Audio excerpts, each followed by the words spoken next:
Donc, section 10. Alors, si on regarde à la section 10, vous allez remarquer ici qu'on parle de la théorie des collisions. Maintenant, la théorie des collisions, on essaie dans la théorie des collisions, ce qu'on essaie de faire, c'est de décrire qu'est-ce qui se passe au niveau moléculaire, au niveau à l'intérieur de la réaction. Qu'est-ce qui se passe?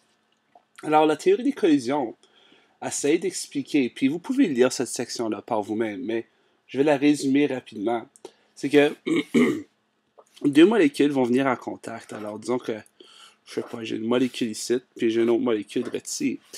Puis, il y en a une qui va dans une direction, puis l'autre qui vient dans l'autre direction. Bien, qu'est-ce qui va arriver? C'est qu'ils vont se frapper. Maintenant, l'amplitude de ce mouvement-là, ou le montant d'énergie entre le mouvement des molécules, est directement due à la température. Okay? Plus la température change, plus qu'il y a d'énergie.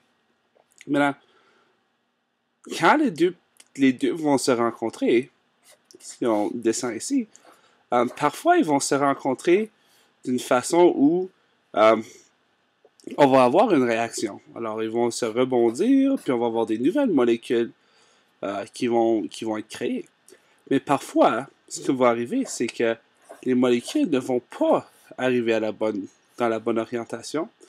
Ils vont se rebondir, okay, mais ils vont rester comme la même molécule. Alors, dans la théorie des collisions, ça nous dit que pour que la réaction se produise, il faut que les particules se frappent l'un l'autre. Et puis,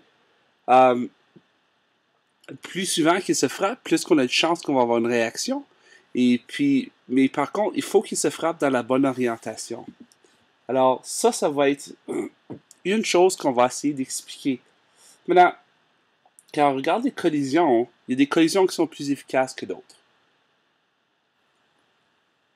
Certaines collisions vont, comme j'ai décrit ici, ces collisions qui sont parfaites vont libérer plus d'énergie que les collisions qui ne fonctionnent pas bien. Donc, pour avoir une collision efficace, il faut absolument qu'il y ait une bonne orientation entre les deux molécules. Okay? Donc, ça, c'est une bonne orientation. Ça, ce n'est pas une bonne orientation. Maintenant, ça, c'est juste des exemples, mais en principe, vous devriez savoir c'est quoi la différence. Maintenant, qu'est-ce qui arrive, c'est que parfois, dans une réaction, si la température est trop basse, on ne va pas avoir assez d'énergie entre les deux molécules. Alors, qu'est-ce qui va arriver? C'est qu'il va y avoir une collision, mais il ne va pas avoir de transfert d'électrons ou transfert de protons ou transfert d'atomes. Okay.